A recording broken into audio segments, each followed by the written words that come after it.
How to check if a new iPhone is used or not. To get started, first of all go ahead and open up the Settings application on your phone.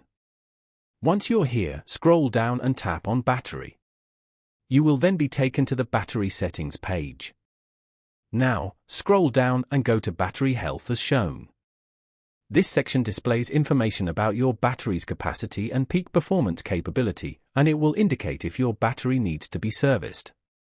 Here, you can view your battery health, maximum battery capacity, cycle count, manufacture date and first use date. As you can see, your battery health is normal. So if you want to check if your iPhone is used or not, you can check it from the manufacture date and first use date below. After that, go back to the Settings page and tap on General. Then, go to About. Here, long press on the serial number and tap on Copy. Now, go back and open up the Safari app. Here, go to checkcoverage.apple.com.